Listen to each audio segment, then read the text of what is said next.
तर माझा मुलगा आहे शिकायला, अक्षरशः सांगतो माझ्याकडे एकही रुपया नाही. आता इतकी भयानक नुकसान झालेली आहे, आमची वावरात जमीनसुद्धा खडून गेलेली आहे. आता आम्हाला जर जमीनचं वाटावर आणायचं म्हणलं तर कमीत कमी 2 वर्ष लागतात. तर पिकाला आम्हाला सांगतो आता धंद्याला याला त्याला कशालाच पैसे नाहीत. पहिलंच कर्ज आमच्यावर 2 लाख रुपये आहे. तर आता इतकी नुकसान झालेली आहे आमची प्रचंड. अक्षरशः आमच्या वावरामध्ये सोलार, आमचे मोटर पंप हे असं काहीच राहिलं नाही सर. तर आमचं शिक्षणाचा याचा लेकराचा प्रश्न आहे. ते सरकारने कर्जमाफी करावी आणि हेक्टरी 50,000 रुपये द्यायत. कारण की आपल्या पंजाब बाजूलाच आहे आपल्या. तर त्याला सांगतो सर हेक्टरी 50,000 रुपये दिले आहेत, तर आपल्या सरकारने द्यायला पाहिजेत. तर असे प्रश्न सर आम्ही विचारायला गेले सरकारला, तर सरकार आम्हाला सरळ म्हणाले की तुम्ही राजकारण करायला. कारण राजकारण ते माणसं आहेत आणि जमीन आमची खडून चली सर. तर इतकं अक्षरशः आमची नुकसान व्हायला की नाही भयानक सर. आम्हाला आता वाटावर या सर आमच्या इथं कमीत कमी आत्महत्या सुद्धा असे काही प्रमाण झाले आहेत सर. तर आमची इथं आता सरकारने आत्महत्या करायची वेळ येऊ देऊ नये आम्हाला. तर काय मदत होती तुटपुंजी ती आम्हाला ही देऊ नये. तर हेक्टरी 50,000 रुपये द्या, आमची अशी इच्छा आहे सरकारला. ओला दुष्काळ ही म्हणजे एवढं गंभीर शेतकऱ्यावरती संकट आहे. आता तुम्ही या ठिकाणी भावूक पण झाला, तुमच्या भावना तीव्र आहेत, पण सरकार याकडे लक्ष देत नाही ना. यासाठी काहीतरी वेगळं करावं लागेल शेतकऱ्याला. सरकारला एकच विनंती आहे की आमच्यासाठी लेकरा बाळाला आमच्या शिक्षणासाठी आमच्या शेतीसाठी काही ती 50,000 रुपये देत राहावं आम्हाला हेक्टरी. त्याच्यावर आमचं कसं तरी भागल, कर्जमाफी करावं आमची पूर्ण. आमच्या लेकराचे चांगलं होईल शिक्षणाचं याचं. पवार म्हणतात पैसेच नाहीत कर्जमाफीला. अजित पवार साहेब हे घरचे काय देईन जाईल तर आपल्या सरकारचं द्यायला. तर हे ना असं न मला बोलायला पाहिजे शेतकऱ्याला. ते म्हणतात आम्ही लाडक्या बहिणीला 45,000 कोटी वर्षाला द्यायलो, शेतकऱ्यासाठी पैसेच नाही. शेतकऱ्याचा विषयाला किती हात धडकायलेत. शेतकऱ्याचा विषय असा आला सर, सांगतो शेतकऱ्यावर जीवन आहे. शेतकरी जर नाही पिकलं सर तर त्याचं काय खाणं, म्हणजे जगामध्ये कोण खात नाही सर. नाही केला पेरा तर काय खासाल धतुरा. हो सर, शेतकऱ्याचा विषय, शेतकऱ्याचा असा विषय आहे सर. नक्कीच आपण या ठिकाणी अजून देखील सुद्धा काही शेतकऱ्याशी बोलण्याचा प्रयत्न करणार आहोत. दादा थोडं मागे जाऊन घ्या. आता दादा काय सांगाल, तुम्ही तरुण शेतकरी आहेत, एवढं नुकसान झालेलं आहे, तुम्ही हाताच्या फोडासारखं जपलेलं पीक आज उद्ध्वस्त झालेलं आहे, सरकारकडे काय मागणं आहे तुमचं? सर ते अजित पवार साहेबांना 70,000 कोटीचा घोटाळा करण्यासाठी एवढा पैसा आहे आणि मुख्यमंत्र्यांना 40 लाख रुपयाचा त्यांचा हे बेड आणि ते याच्यासाठी निवासस्थानासाठी पैसा आहे, पण शेतकऱ्यासाठी काहीच नाही यांच्याकडे. शेतकऱ्याला एवढं की 8,000 रुपयेच मदत देणार आहेत, ते काहीच नाही त्यांच्याकडे. शेतकऱ्यांचा जर उद्रेक झाला तर त्यांची खुर्ची सुद्धा रिकामी करावी लागणार त्यांना, एवढा हे आहे. नक्कीच सरकारने शक्तीपीठ महामार्गाला 90,000 कोटी दिले. कुंभमेळ्याला आपण पाहतोय 14,000 कोटी काहीतरी आहेत ना, जास्तच असेल बहुतेक. एवढे 16,000 कोटी कुंभमेळ्याला आहेत आणि शेतकऱ्यांसाठी 2200 कोटी फक्त देणार आहेत ते. शेतकऱ्यांसाठी काहीच नाही त्यांच्याकडे. कुंभमेळ्याला, समृद्धी महामार्गांना आणि शक्तीपीठ महामार्गाला यांच्याकडे भरपूर पैसा आहे, पण शेतकऱ्यांना देण्यासाठी यांच्याकडे काहीच नाही. मग आता अजित पवार साहेब तर म्हणतात पैसे नाहीत, मुख्यमंत्री शेतकऱ्याला बोलायला गेले की कारवाई करायला. हे सरकार मग आहे कुणाचं? म्हणजे शेतकऱ्यांचं म्हणतात, मग शेतकऱ्याचं नाही का सर? हुकुमशाहीकडे चाललंय का राज्य? हे सरकार शेतकऱ्यांचं नाहीच. शेतकऱ्यांसाठी या सरकारकडे काहीच नाही. फक्त त्यांना रस्ते आणि घोटाळे आणि टक्केवारी यांच्यासाठी त्यांच्याकडे भरपूर पैसा आहे, पण शेतकऱ्यांसाठी काहीच नाही त्यांच्याकडे. या सरकारमधले मंत्री गिरीश महाजन म्हणतायत शेतकऱ्याच्या बांधावर गेल्यावर, मी का तुम्हाला माझ्या का पैसे आहेत का मी तुम्हाला पैसे द्यायला? ते त्यांची भाषा मगरुरीची आहे. ते शेतकऱ्यावर दबाव टाकण्यासाठी तशी भाषा बोलतायत की शेतकऱ्यांनी असं बोलू नये कोणालाच. शेतकऱ्यांनी त्यांना प्रश्नच विचारू नये की असं त्यांचं म्हणणं आहे. शेतकऱ्यांनी बोलू नये. नक्कीच या ठिकाणी आपण अजून आणण्यासाठी शेतकऱ्यावर ते दबाव आणायले तर शेतकऱ्यावर आपण अजून देखील सुद्धा शेतकऱ्याचा व्यथा ग्राउंड रिपोर्ट म्हणजेच आपल्या चॅनलच्या माध्यमातून मांडण्याचा प्रयत्न करतोय. या ठिकाणी बघा पाय बघा, इथं खाली कॅमेरामॅनला मी विनंती करू इच्छितो की बघा किती फसलेलं आहे.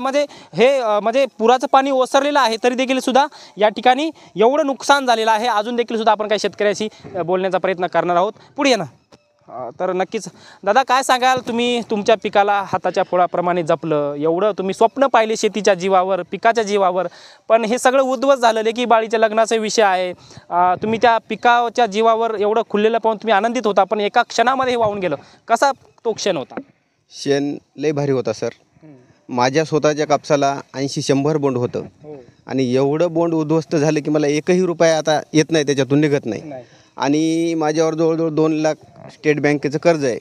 त्यांनी माझं खातंसुद्धा होल्ड केलेलं आहे. खातंसुद्धा बंद केलं, त्याने पैसेसुद्धा काढायचा अधिकार ठेवला नाही आणि वसुलीसाठी नोटीसी चालू आहेत.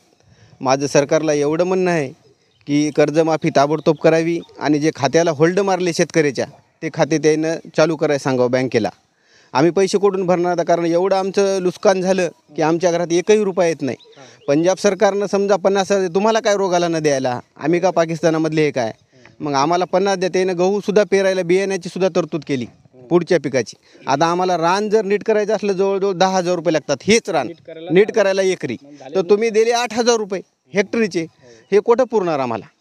रान नीट करायला सुद्धा तुमचे पैसे पुरे होत नाहीत. आम्हाला 50,000 रुपयाच्या पंजाबच्या सरकारच्या हिशोबानं तुम्ही हेक्टरी मदत जाहीर करा आणि ओला दुष्काळ जाहीर करा आणि टोटल कर्जमाफी ही झाली पाहिजे. सरसकट कर्जमाफी द्या, तरच आम्ही वाचू शकतो, नाही तर आम्हाला आत्महत्या केल्याशिवाय पर्याय नाही आणि आम्ही जगू शकत नाही. बरं दादा, एकंदरीत पाहतोय तुमच्यावर 2 लाख रुपयाचं कर्ज आहे. बँकेच्या माध्यमातून, मॅनेजरच्या माध्यमातून सक्तीची वसुली केली जाते. तुम्हाला फोन येतात का किंवा नोटीस पाठवली जाते का? हो, गावात येतात ना साहेब, गावात येतात. आम्हाला म्हणतात सह्या करा, खालीवरी करा. माझं स्वतःचं माझ्या वडिलाचं खातं बंद आहे त्यानं. होल्ड केलं. आज मला मिरगाच्या पेरणीपासून पैसे काढता येत नाहीत खात्याची. किती रुपये आहेत, कशाचे आले त्याच्यात? माझ्या खात्यामध्ये हळदीचे पैसे येतं आणि त्याने माझं खातं बंद केलंय. माझं म्हणजे माझ्या गावातले 100-200 होल्ड बंद आहेत. होल्ड आहे, आज होल्ड आहे, आज होल्ड आहे. मी 10,000 सुद्धा काढू काय शकतो. म्हणतो मॅनेजर, काय म्हणतो? मॅनेजर म्हणते पैसे भरा, नंतर तुम्हाला आम्ही कोणती चालू बँक करू आहे? खातं. बँक सांगा. स्टेट, भारतीय स्टेट बँक. मॅनेजरचं नाव सांगा. मॅनेजरचं नाव काय माझ्या लक्षात नाही. नाव सांगा, कोणाला माहिती आहे का मॅनेजरचं नाव? शेतकऱ्याला जो त्रास देतो त्या मॅनेजरचं नाव सांगा एकदा. नक्कीच आपण पाहतोय वसमतची बँक आहे ना, वसमत. आपण पाहतोय या शेतकऱ्याचे नव्हेच, या गावातल्या शेतकऱ्यांचे पैसे स्टेट बँक ऑफ इंडिया या बँकेमध्ये आहेत, पण पाहतोय कर्जाच्या कारणाने होल्ड केलेत. आता स्टेट बँक ऑफ इंडियाचा मॅनेजर तो कोणता आहे, त्याला त्याचा धडा तर 100% शिकवला जाईल. नक्कीच आपण शेतकऱ्याचे प्रश्न नक्कीच मांडण्याचा प्रयत्न करतोय. मग आता त्या मॅनेजर संदर्भामध्ये तुम्ही काय सांगा? काय सांगायचं, कारवाई झाली पाहिजे. आमच्या गावातले जवळजवळ 50-100 खाते होल्ड आहेत. इथल्या शेतकऱ्याचे सगळेचे खाते होल्ड आहेत. तर आम्ही असंच कोणाला तरी लावून पैसे देऊन एजंट लावून ते होल्ड काढतो. त्याच्यातले 5,000 रुपये द्या बाबा आम्हाला. त्या एजंटला 4-5 हजार रुपये द्यावं लागतात ते खातं काढायसाठी. नुकसान व्हायला आमचं, कारण आमचं खातं, आमचं सरकारकडे मागणी म्हणजे कर्जमाफी झाली पाहिजे. एवढी नुकसान भरपाई जी आहे ती आम्हाला पंजाब सरकारसारखी 50,000 रुपये हेक्टरप्रमाणे दिली पाहिजे आणि संपूर्ण कर्जमाफी झाली पाहिजे. नक्कीच आपण अजून देखील काही शेतकऱ्यांशी बोलण्याचा प्रयत्न करणार आहोत. या ठिकाणी शेतकरी जमले आहेत. मुरुंबा गावातील, म्हणजे आपण हिंगोली जिल्ह्यातल्या वसमत तालुक्यामध्ये आहोत आणि या मुरुंबा गावामध्ये मोठ्या प्रमाणामध्ये शेतकरी जमले आहेत. आपल्या व्यथा आपल्या चॅनलच्या माध्यमातून मांडण्याचा प्रयत्न करत आहोत. आपल्यासोबत अजून देखील सुद्धा काही शेतकरी आहेत. काका, काय सांगाल एकंदरीत, किती नुकसान झालं? किती मोठं स्वप्न पाहिलं होतं तुम्ही शेतीच्या जीवावरती, आपल्या घरांचा संसार थाटण्याचं स्वप्न पाहिलं होतं, पण ते सगळं उद्ध्वस्त झालेलं आहे. कशी प्रतिक्रिया तुम्ही? आमच्या शेतामध्ये काहीच राहिलं नाही आणि सगळं आमच्या शेतामध्ये पूर्ण ढोरं वासराला चारा नाही, आम्हाला काही नाही. तरी पण या कोणी शासनाची दखल इथं घ्यायला आलं नाही. आमच्या गावात कोणाचं काय किती गेलं काय नाही, कोणी मेलं का आहे या गावामध्ये हे सुद्धा बघायला आलेलं नाही. ठिबक गेलेत, आमचे ते सोलार गेलेत, असे खूप वस्तू वाहून गेलेत, शेतीचे अवजार वाहून गेलेत, छड्या गेल्यात, हे गेले, असे सगळे सामान खूप गेले. तरी पण कोणीच बघाय याला रिकाम नाही, विचारा रिकाम नाही आम्हाला. आणि बँकेचे सगळे आम्हाला म्हणाल तर आता स्वतः मग खातं होल्ड केलेले.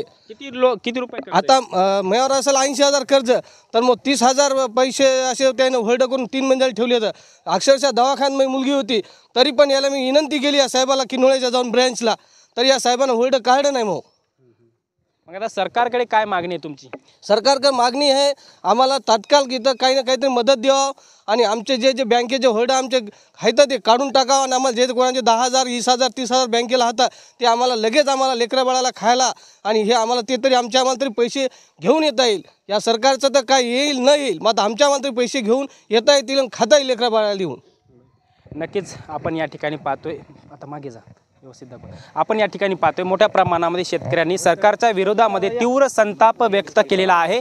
मोठ्या प्रमाणामध्ये या ठिकाणी नुकसान झालेलं आहे. शेतकऱ्यांची मागणी, मोबाईल हलवू नका, शेतकऱ्याची मागणी आहे ओला दुष्काळ जाहीर करावा, सरसकट कर्जमाफी द्यावी. याचबरोबर पंजाब राज्याच्या धर्तीवर शेतकऱ्यांना हेक्टरी 50,000 रुपये सरकारने द्यावेत, जेणेकरून हे नुकसान भरून निघेल. या ठिकाणी पुन्हा कॅमेरामॅनला मी विनंती करू हे शेतकऱ्याचं शेत दाखवा. आता तुम्ही जर हे 8,000 रुपये हेक्टरला दिले तर हे नुकसान बा, कापूस गेलाय, सगळं पीक गेलंय. एवढं दाखवू नका, व्यवस्थित माझ्याकडे फोकस करा. तर आपण हे सगळं पीक गेलेलं आहे, आपण या ठिकाणी पाहू शकतोय. आता हे मुरुंबा गावातील शेतकऱ्यांमध्ये हिंगोली जिल्ह्यातले शेतकरी आहेत. मोठ्या प्रमाणामध्ये या शेतकऱ्याचं नुकसान झालेलं आहे आणि सगळ्यात महत्त्वाची गोष्ट म्हणजे Vasmat bank state bank of India या बँकेच्या माध्यमातून शेतकऱ्याच्या बँकेला होल्ड लावले, जेणेकरून त्याचे जे पैसे आलेत पिकाचे गेल्या वर्षीचे असतील जे काही त्यांनी जपून ठेवले होते त्याला सुद्धा काढायची परवानगी या बँकेने आता फेटाळून टाकली आहे। आता या बँकेवर या बँकेच्या मॅनेजरवर देखील सुद्धा कार्यवाही झाली पाहिजे, कारण की हे शेतकऱ्याचं पीक सगळं उद्ध्वस्त झालेलं आहे। त्यामुळे सरकारने कुठेतरी या शेतकऱ्याच्या भावना शेतकऱ्याच्या वेदना लक्षात घ्याव्यात, हीच सरकारकडे मुख्य विनंती आपल्या चॅनलच्या माध्यमातून आहे। कॅमेरा पर्सन सह मी ज्ञानेश्वर सवणकर, वसमत हिंगोली।